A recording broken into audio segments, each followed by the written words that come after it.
50, 1,000, 35, 40,000 का एक इंजेक्शन आता है। वो इंजेक्शन टाइम पर लग गया, छाती पर लग गया, तो हार्ट अटैक का जो मरीज होता है वो बच जाता है। बोलो सही है कि गलत है? एक इंजेक्शन लगा और वो बच गया, वो बचा। हो सकता है महामृत्युंजय के जाप अर्थात वो इंजेक्शन, वो टेबलेट आपको पहले खाना थी और जब प्राण छूट चुके उसके बाद खा रहे हो तो दवाई असर करेगी। माना आपको वो टेबलेट, वो इंजेक्शन, वो दवाई समय पर मिलना चाहिए। इसलिए आप सबसे बारंबार कहते हैं श्री शिवाय नमस्तुभ्यम का जाप करते रहो, क्योंकि ये वो टेबलेट है जो कभी भी काम आ सकती है। ये वो टेबलेट है। आप भी अगर अपने अपने गांव से निकले होगे, अपने अपने शहर से आए होगे, तो बैग में 2-4 टेबलेट डाल कर आए होगे, जो हाथ पैर दुखने की, सिर दुखने की, जो चालू वाली टेबलेट होती है ना, जो किसी भी काम में काम आ जाए, तो बस वो टेबलेट तुम लेकर चलते हो। तो शिव महापुराण में एक टेबलेट ऐसी बना दी जो हर जगह काम आएगी। सिर दुखे तो भी, पांव दुखे तो भी, घुटना दुखे तो भी। जैसे वो टेबलेट खा लेती है माताएं, वो कौन सी बोलते, काम्बी फिल्म खा ले, या कोई सी भी वो गोली खाती रहे कि हम तो ये गोली खाएं, हम तो डिस्प्रिन खाएं, कि हम तो क्रोसिन खाएं, तो वो कह हम तो ये गोली खाते हैं तो हमारे सब काम में काम आ जाए। मेरे तो पुताई कर करके थकी गई, हमारा कब्जा दुखी रिया, तो मैं तो बस वो टेबलेट खाऊं, गोली खाऊं, और जो सोऊं नहीं तुम्हारा सवेरे नींद खुले दादा, फिर सवेरे से काम में लग जाऊं। तो वो टेबलेट एक ऐसी तुमने घर में रख रखी है कि तुम्हें कुछ भी होता है तुम वो टेबलेट खा लेते हो।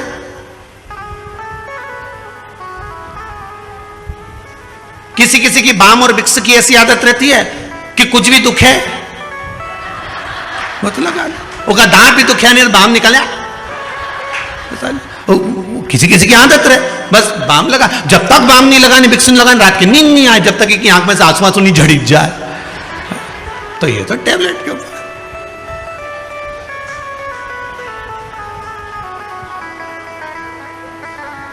किसी किसी की आदत रहती है कि थोड़ी सी भी तकलीफ आई तो ये 2-3 बार अगर बीपी नहीं नब्बा ले तो इसको आनंद ही नहीं आए। तो भाई नापो, मेरे को ऐसा लग रहा हमारे घबराहट हो रही है, सिर पे पसीना आ गया। अब सब लेवल में, तो फिर काय से हो गया है? फिर डॉक्टर साहब ने पूछा,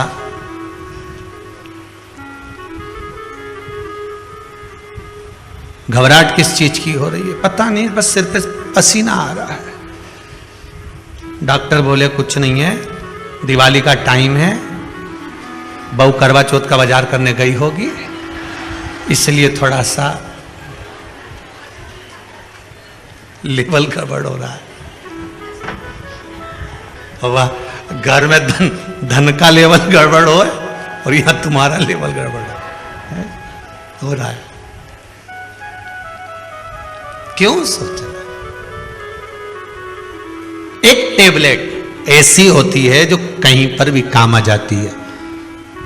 श्रीमद् भागवत में एक टेबलेट दी, 12 अक्षर मंत्र ओम नमो भगवते वासुदेवाय। रामचरितमानस में भी एक टेबलेट दे दी, राम।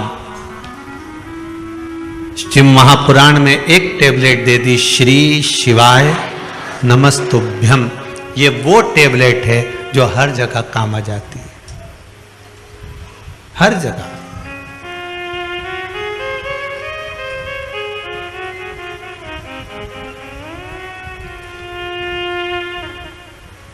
एक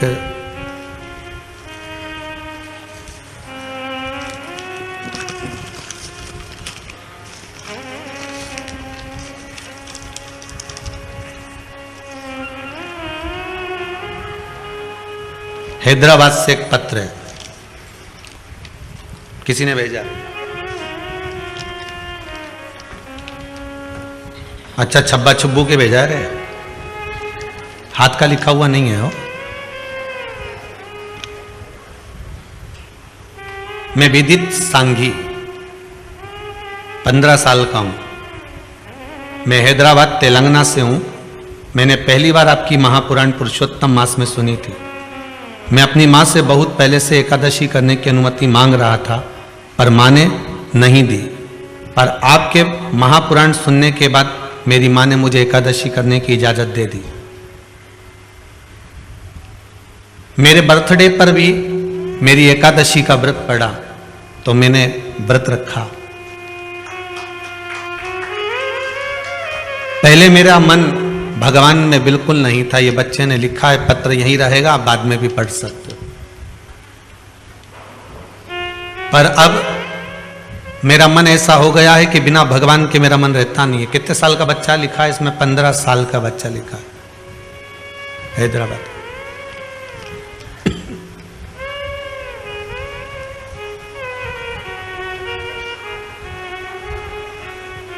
एक इच्छा है मेरी कि बाबा मेरी कामना पूर्ण करे और कुबेरेश्वर धाम में आऊं और एक बार शिव महापुराण की कथा जरूर करवाऊं, अपने धन से करवाऊं। अब 15 साल का बेटा कह रहा है कि मैं अपने धन से शिव महापुराण की कथा करवाऊं। विदित सांगीन का नाम है, हैदराबाद से। अपने धन से 15 वर्ष की आयु है। अगर बाबा की कृपा हुई, आपका पत्र यहां तक पहुंच चुका है तो सांघी जी आप भी यहां तक पहुंच जाओगे, ये पक्का है। और आपकी भावना, आप अगर दिल से हृदय से भगवान की भक्ति में लगे हो तो ये विश्वास मानकर चलना कि भगवान आपकी कामना पूर्ण जरूर करेगा। बस हिम्मत मत हारना। दुनिया के लोग डराते जरूर हैं, जैसे ध्रुव जी को डराते थे, डराएंगे। आप भगवान को कैसे भी रिझा रहे हो, भगवान से भय मत खाना,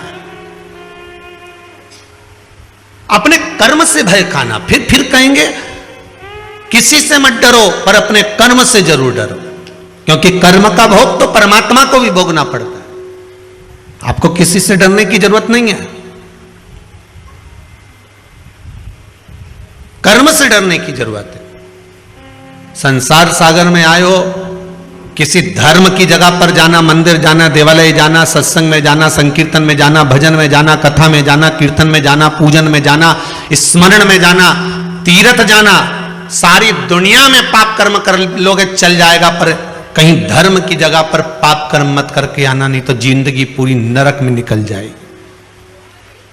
और आज के जमाने में जितना भी पाप कर्म हो रहा है वो धर्म की जगह पर ज्यादा हो रहा है।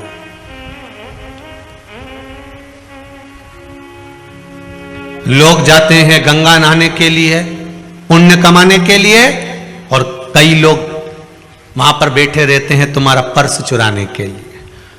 तुम करो गंगे हर, वो तुम्हें करे नंगे हर। बस तुम पानी में कूदे और उन्होंने तुम्हारा सामान ले गए। जो गंगा नहाने गए हैं, इनके पूर्वज ऊपर बैठकर भगवान विष्णु उनके पीठ को थपथपा कर कहते हैं कि तेरे घर के बच्चे गंगा में नहाकर तुम्हें तर्पण कर रहे हैं, तिलांजलि दे रहे हैं। तुम तर गए, 7 पीढ़ियां तुम्हारी तर गई। और जो गंगा के घाट पर बैठकर चोरी करता है तो भगवान उसके पूर्वजों के पास भी बैठकर कहते हैं धिक्कार तेरे जीवन पर, जो तेरे वंश के लोग चोरी कर रहे हैं। गंगा ना, अरे घाट तो छोड़ देते, कथा तो छोड़ देते, सत्संग तो छोड़ देते, मंदिर तो छोड़ देते, धर्म की जगह तो छोड़ देते।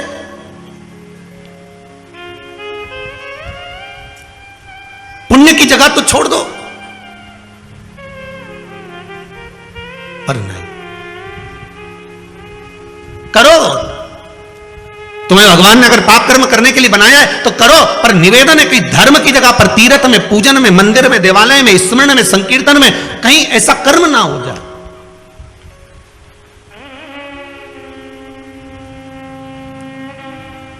बचिएगा बेकार कर्म से, धर्म की जगह पर जाकर।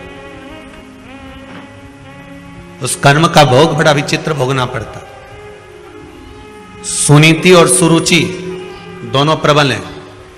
सुनीति के संतान नहीं है, अपनी काका की लड़की से शादी कर दी अपने पति की और उसका विवाह कराई तो सुनीति का गर्भ ठहर गया। भगवान परीक्षा बहुत लेता है, बहुत परीक्षा लेगा। पहले तो भगवान देता नहीं है, और अगर देगा तो भगवान फिर विचार करेगा कि इसने सही जगह पर लगाया कि नहीं लगाया।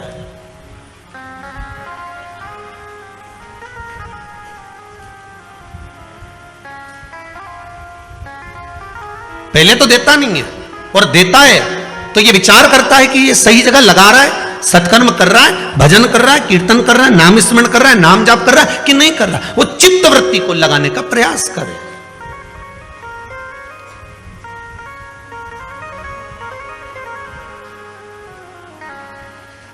इस मन को सुनीति भी गर्व से हो गई। सुरुचि को लगा मेरे ताऊ की लड़की ने मेरे साथ छल कर दिया, धक्के मार कर निकाल दिया गर्भवती उस नारी को। सुरुचि घर में है, उसका भी गर्व है, सुनीति वन में है, उसका भी गर्व है। समय आया, सुनीति का भी पुत्र हुआ ध्रुव और सुरुचि का भी पुत्र हुआ उत्तम। सुनीति का जो पुत्र हुआ था ध्रुव 4 वर्ष की अवस्था धारण कर कर मां की गोद में बैठा था। मां की गोद में बैठा, एक दिन देवर्षि नारद ने उनको कह दिया, कहां जा रहे हो? कहा मेरे पिता कौन है मुझे मालूम नहीं है। मेरे पिता? तब देवर्षि नारद कहते उत्तानपाद तुम्हारे पिता हैं। और उत्तानपाद के पास गया, गोदी में बैठ गया तो छोटी मां ने उसको गोदी से उतार दिया। तो पिता की गोद में बैठने के लिए रोता है? उतार नीचे। अगर तुझे पिता की गोद में बैठना है तो मेरे गर्भ से जन्म लेना पड़ेगा और मेरे गर्भ में आने के लिए भगवान का भजन करना पड़ेगा। और रोता रोता अपनी मां के पास चले गया, माता सुनीति के पास में। और नीति होती है, नीति सतमार्ग बताने वाली होती है। नीति कभी गलत मार्ग पर अपने बच्चों को नहीं भेज सकती।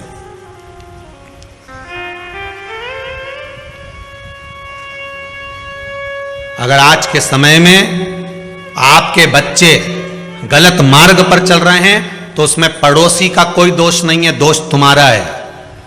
भोजन कराते हो, बच्चे नहीं खाते तो मोबाइल पकड़ा देते हो। बोलो सही है कि गलत है?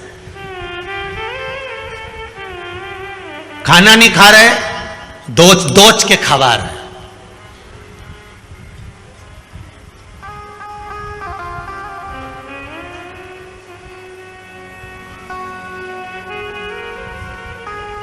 पहले के समय में छोटा सा बच्चा रात्रि को अगर जाग जाता था तो माताएं लोरी गाकर सुलाती थी। बोलो सही है कि गलत है? बहुत प्रेम से हाथ रखकर धीरे धीरे चंदा मामा पूर के पुआ पकाए आप खाए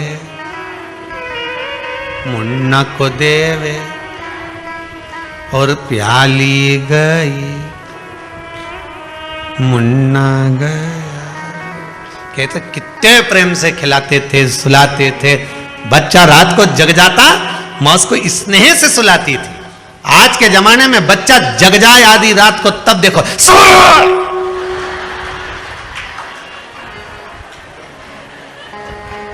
ऐसी चिल्लाए कि पड़ोसी जो सो रहा वो जाग जाए। उठ के बैठते से बोला, अरे ओ जगदम्बा तेरे हाथ जोड़ो, काहे चिल्ला रही है? लो तुम चुप करा लो। ऐसी औलाद पैदा हुई है, सो जा। आधी रात को तांडव चल रहा है कि तू तो काली रे कल्याणी रे जित देखूं तो जोग माया। तू कौन से गांव से आई मारी माई? कौन गांव की? और तू तो मेरे संग परनाई मारी। गजब। लो तुम चुप करा लो। अब वो बेचारा दिन भर दुकान में थका, नौकरी में थका, फिर भी आधी रात को लेके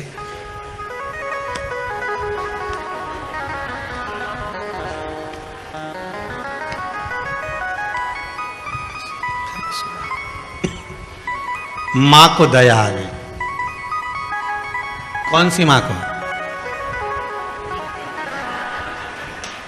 या जगदम्बा के नहीं, वो पावागढ़ वाली अंबा को, ओको दया आई। बेटा ला मेरे को दे छोरा को, तू जा सो। दादी ने गोदी में लिया, ऐसी गोदी रखकर दादी पीछे तकिया लगाकर सो गई। गोदी में लाला को हिलाती रही, लाला सो गया। दादी, जहां प्रेम हो, करुणा हो, वात्सल्यता हो, स्नेह हो, वहां पर तो नींद आ ही जाती है। प्रेम,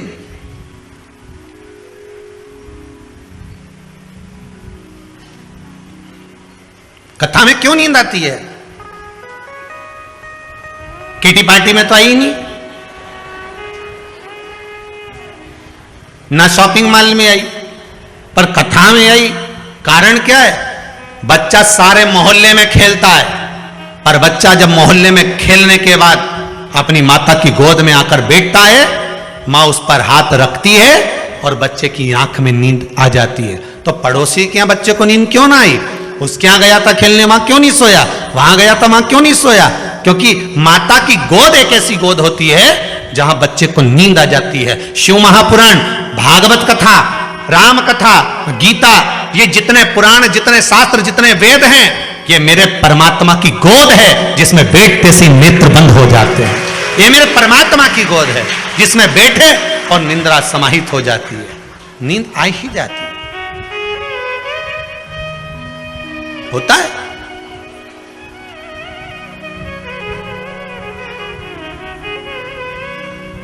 एक बार हरदा में कथा थी, लगभग 18 साल पहले की बात होगी, 18-19 साल पहले की। और वहां का दशहरा मैदान में खेल का ग्राउंड था, वहां कथा चल रही थी। कथा में टेंट लगा बहुत सारा, जनता भी खूब, बैठने की जगह अलग नहीं। अब वो एक खंबे से टिक के एक अम्मा बैठ जाए काला चश्मा लगा के, अब काला चश्मा लगा के बैठ जाए और उसके पास एक भी नहीं बैठे। अब जब जगह की कमी तो सरस रख के बैठ जाओ, पर उसके पास एक नहीं बैठे। अब बार बार वही ध्यान जाए कि जब जगह नहीं है तो वहां क्यों नहीं बैठ जाता। हमने 2-4 से कहा कि खसक जा, बैठ जा, तो वहीं से ही मुंडी हिलाए। अब भजन करते करते हाथ हिलाते हिलाते फिर बोल दिया, अब वहीं से क्या। आखिरी में कथा छूटी तब पूछा, क्यों तुम उसके पास क्यों नहीं बैठोगे? अरे गुरुजी घुर्राटा भरे। अच्छा कहाँ है वे?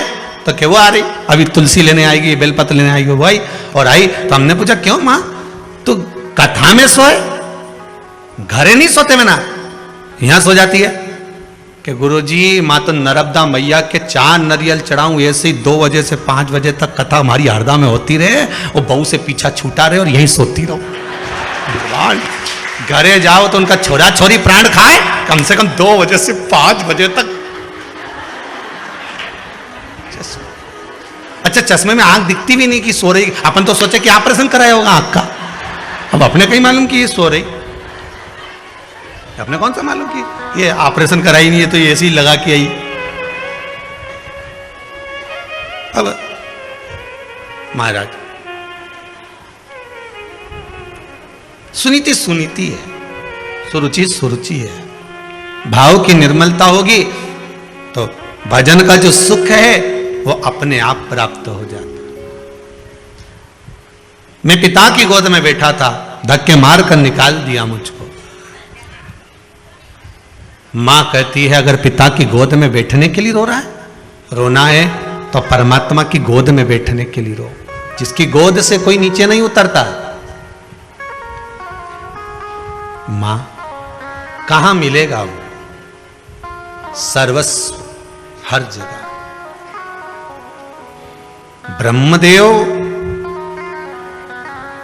जब सृष्टि का निर्माण करे थे तब भगवान विष्णु से पूछा था कि आपके पिता कौन है? शिव। मेरे पिता भगवान शंकर हैं। शिव कहां है?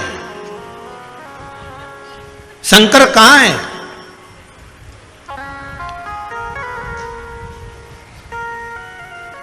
भगवान विष्णु ने कहा था ऐसा कोई कण नहीं जिसमें शिव नहीं।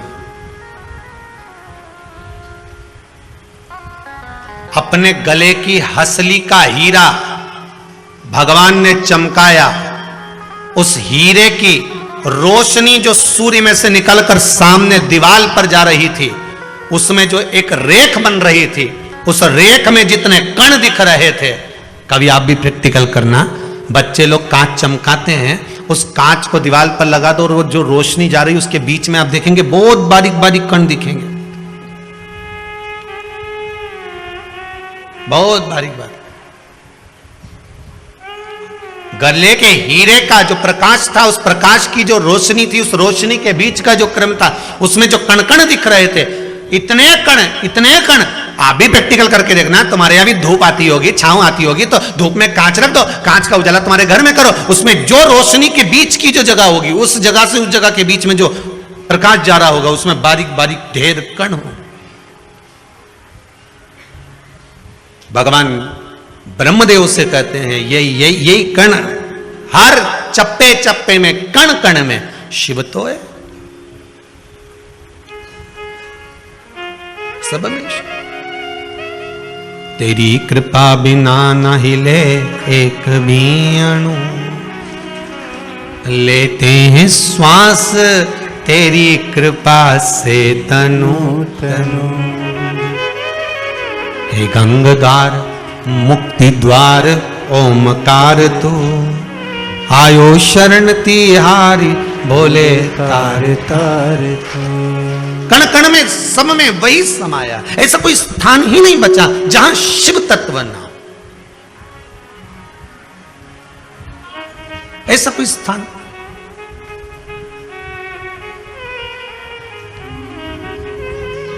हर जगह पर वही। तेरी कृपा बिना न हिले एक भी अणु। प्रकाश में जो अणु दिख रहे हैं, छोटे छोटे कण दिख रहे हैं, शंकर ही हिला रहा। आपको और हमको चलाने वाला भी शिव ही तो है।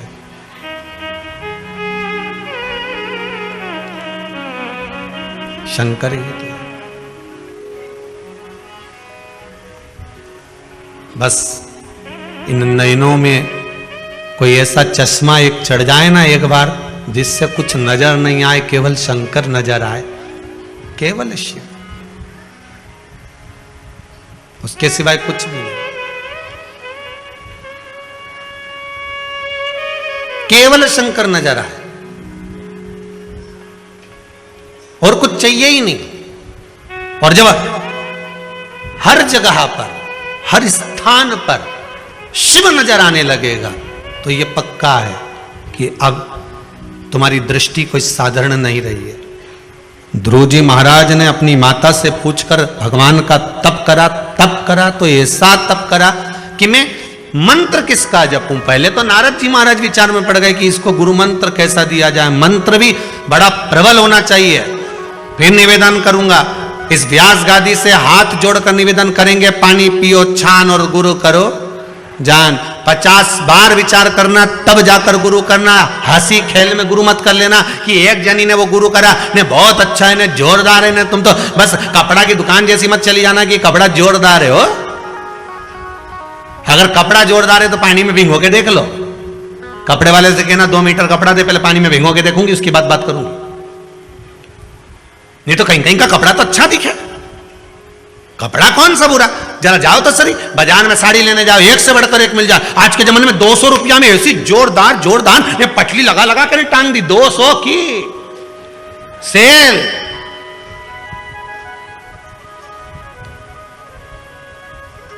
ले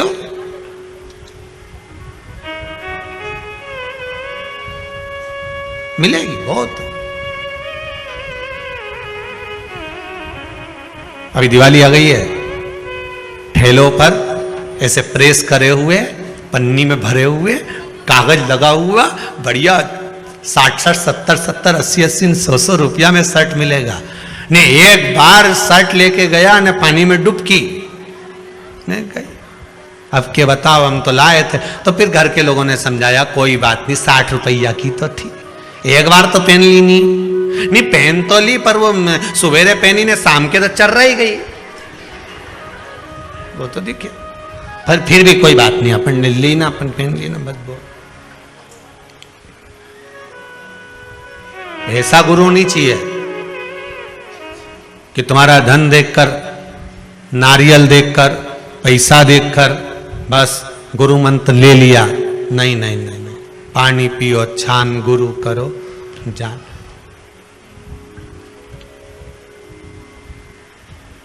पचास बार विचार करो कि गुरु मंत्र कोई साधारण मंत्र है?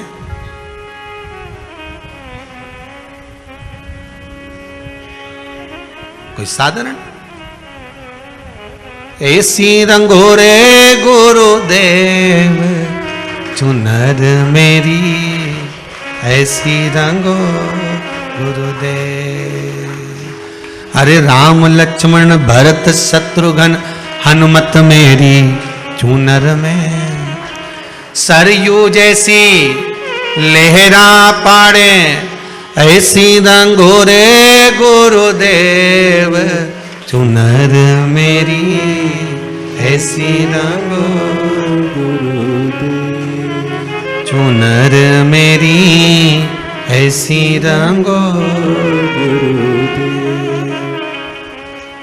महाराज अगर गुरु मिले तो ऐसा मिल जाए जो एक बार ऐसी चुनर को रंग दे कि कलर भी चढ़े तो ये सब पक्का कि फिर नहीं छूटे।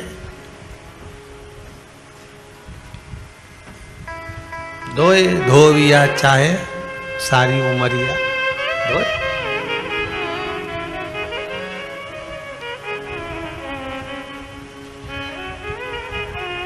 बस वो रंग दिया। अरे भोले तेरी काशी में, शंभू तेरी काशी में, बन तितली में उड़ती फिरा। ओ भोले तेरी काशी में, बन तितली में उड़ती फिरा।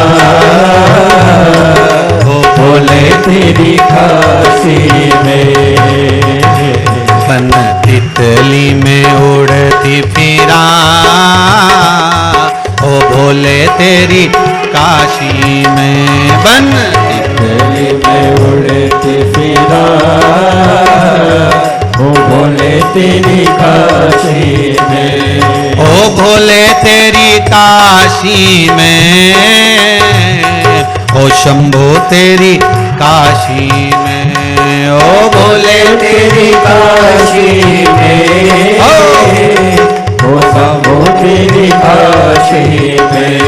ओ भोले तेरी काशी में, ओ शंभो तेरी काशी में। ओ भोले तेरी काशी में, हाउ से ओ शंभो तेरी काशी में, बन तितली में उड़ती फिरा।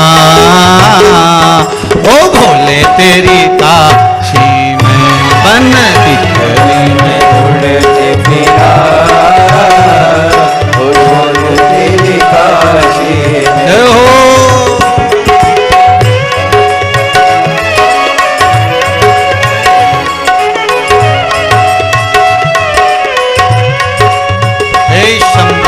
त्रिकालदर्शी है कैलाश।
उड़े उड़े मंदिरा में जावांगी,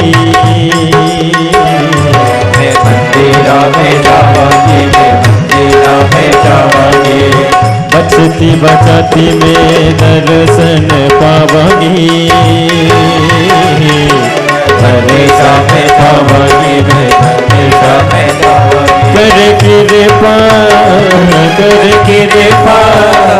कर कृपा मैं तेनू भुला ओ भोले तेरी काशी में बन तितली में उड़ती फिरा ओ भोले तेरी काशी में बन तितली में उड़ती फिरा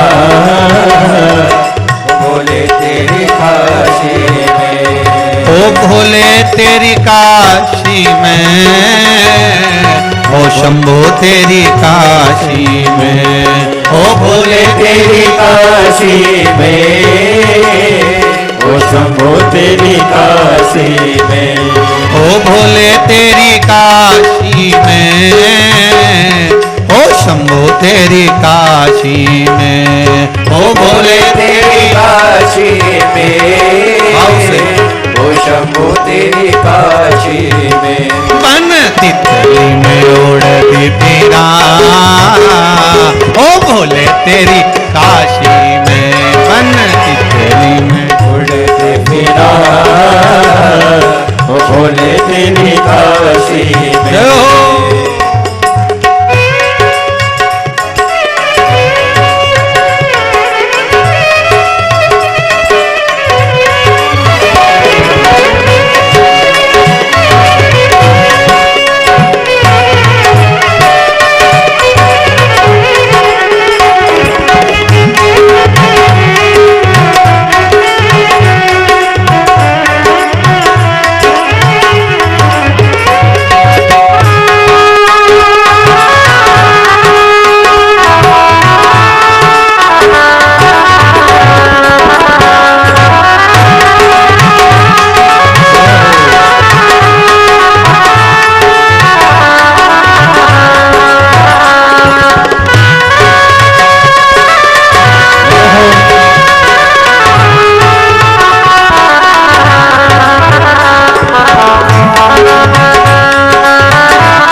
तेरे नाने में घूमिया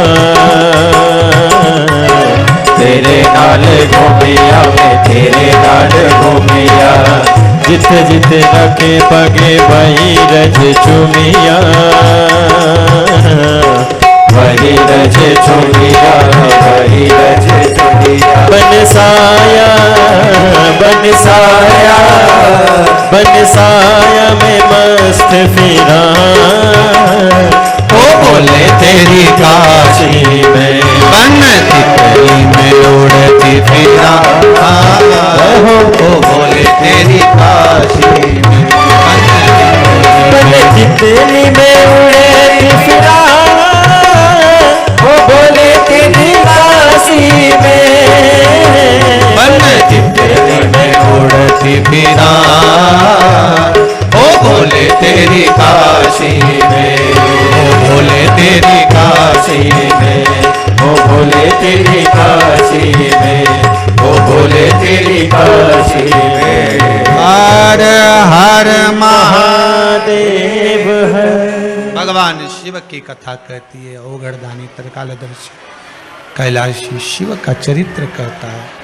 भगवान आनंद की राशि है। ध्रुव जी महाराज को माता ने ज्ञान उपदेश दिया और ज्ञान उपदेश देकर कहा, हे ध्रुव जी, अगर बैठना है तो परमात्मा की गोद में जाकर बैठ जाओ, जिसकी गोद से कोई नीचे नहीं उतरता। क्योंकि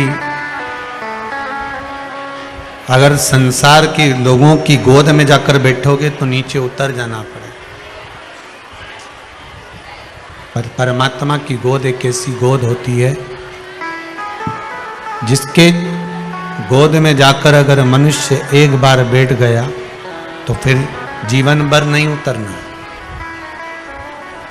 जीवन पर्यंत उतरने का काम खत्म। एक बार भगवान की भक्ति को धारण कर लिया आपसे फिर निवेदन करेंगे, अगर शिव मंदिर में जाते हो, शंकर जी की आराधना करते हो, जो जल शिव जी को समर्पित